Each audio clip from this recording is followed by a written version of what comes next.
اب اگلی جو آیت ہے سورۃ البقرہ آیت نمبر 186، وہ تیسرا ٹاپک ہے رمضان المبارک کی روحانی منزل کا حصول۔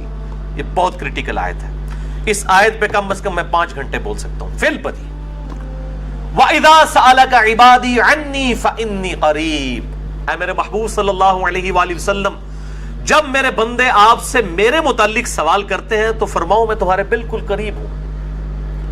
اجیب الدعوۃ الداعی اذا دعان، ہر پکارنے والے کی پکار کو سنتا ہوں جب وہ مجھے پکارتا ہے، لیکن شرط کیا ہے؟ فَلْيَسْتَجِيبُوا لِي وَلْيُؤْمِنُوا بِي لَعَلَّهُمْ يَرْشُدُونَ، لیکن لوگوں کو بھی چاہیے کہ وہ میرا حکم مانے اور مجھ پر ایمان لائیں جیسا کہ ایمان لانے کا حق ہے، تاکہ وہ ہدایت پا جائیں، رشد و ہدایت پا جائیں۔ یعنی یہ ون وے ٹریفک نہیں ہے، گاڈ کو رسپانس کریں گے پھر آگے سے رسپانس ملے گا۔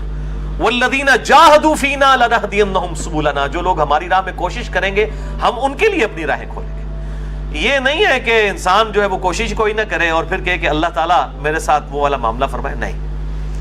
جب میرے بندے آپ سے میرے متعلق سوال کریں فرما دیجئے میں تمہارے بالکل قریب ہوں، ہر پکارنے والے کی پکار کو سنتا ہوں جب وہ مجھے پکارے، لیکن لوگوں کو بھی چاہیے کہ میرا حکم مانے اور مجھ پر ایمان لائیں جیسا کہ ایمان لانے کا حق ہے۔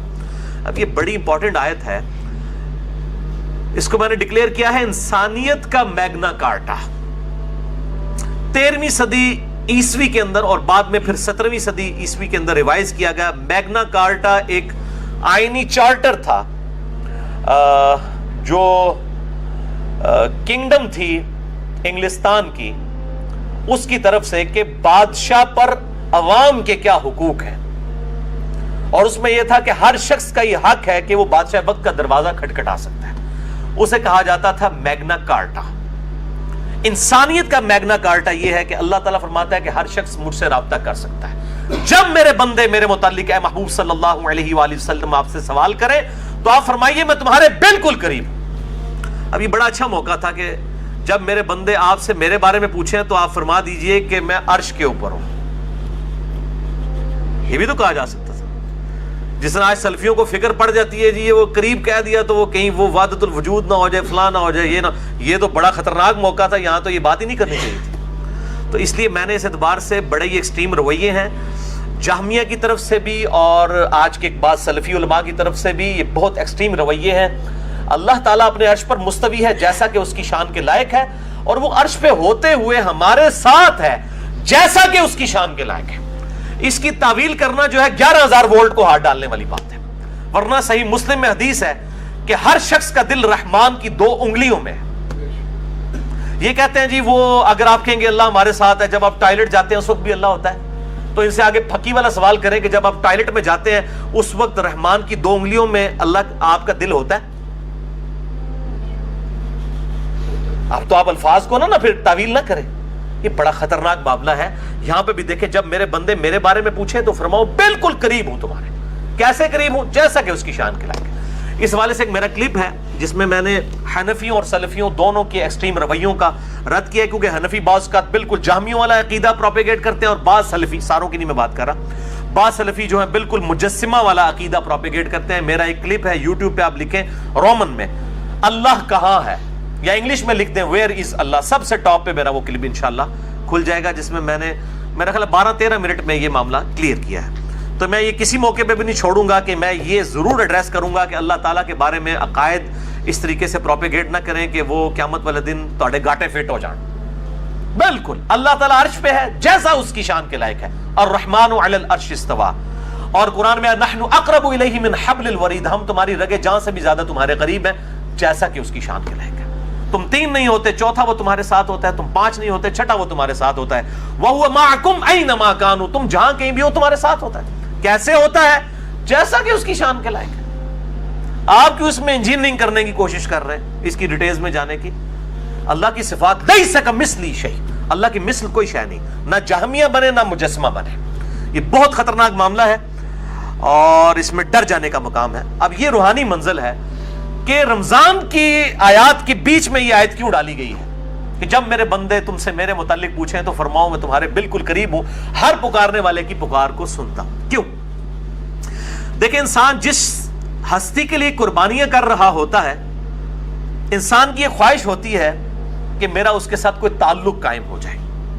رمضان مبارک میں کیا ہوتا ہے کہ دن کے وقت ہم روزہ رکھ کر اپنے کھانے پینے اور باقی جو ضرورتیں ہیں ان سے کنارہ کشی اختیار کر کے بیسیکلی اپنے حیوانی جسم کو کمزور کرتے ہیں، اور رات کو قرآن پاک کی قرات سن کر قیام اللیل میں اپنے روحانی جسم کو مضبوط کرتے ہیں۔ دونوں طرف سے آپ دیکھیں، ادھر سے جسم کمزور ہو رہا ہے اور یہاں سے روح کو غذا مل رہی ہے، تو ظاہر ہے کہ جب جسم کمزور ہوگا، روح کو غذا ملے گی تو روحانی پہلو انسان کا ڈومیننٹ ہو جائے گا۔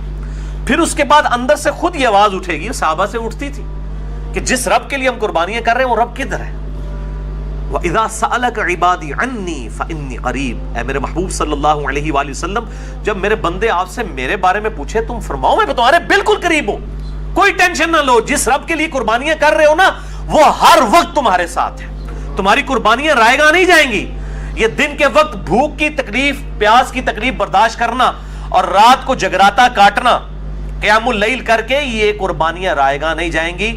اور جب انسان کو یہ یقین ہونا کہ جس کے لیے انسان قربانی کر رہا ہے وہ اس کو دیکھ رہا ہے اس حال میں، تو انسان کو صبر نصیب ہو جاتا ہے۔ یہ دنیا میں بھی ہے، آپ کسی دنیاوی دوست کے لیے قربانی کریں اور تکلیف اٹھائیں اور آپ کو یہ پتا چل جائے کہ آپ کے دوست کو بھی یہ بات پتا چل گئی ہے کہ آپ کو اس کی وجہ سے تکلیف اٹھانی پڑ رہی ہے، تو ایک اندر سے روحانی خوشی ملتی ہے کہ یار جس کے لیے کر رہا تھا اس کو پتا چل گیا کہ میں نے اس کے لیے قربانی کی ہے۔ اور جس اللہ کے لیے جس نے ہمیں یہ سب کچھ دیا، ہمیں جان دی، اچھا جسم دیا، بال بچے دیے اور یہ دنیاوی سرکمسٹانسز دیے، اور پھر الٹیمیٹلی جنت میں ہمیشہ کی کامیابیاں انشاءاللہ مقدر ہونے والی ہیں، تو اس اللہ کے لیے بھی جب انسان اپنی کوئی قربانی پیش کرتا ہے تو انسان کے اندر سے یہ خواہش پیدا ہوتی ہے، اور اسی کا ذکر ہے جب میرے بندے پوچھیں فرماؤ تمہارے بالکل قریب ہوں، ہر پکارنے والے کی پکار کو سنتا ہوں بشرطے کہ وہ میری بات بھی مانے اور مجھ پر ایمان لائے جیسا کہ ایمان لانے کا حق ہے۔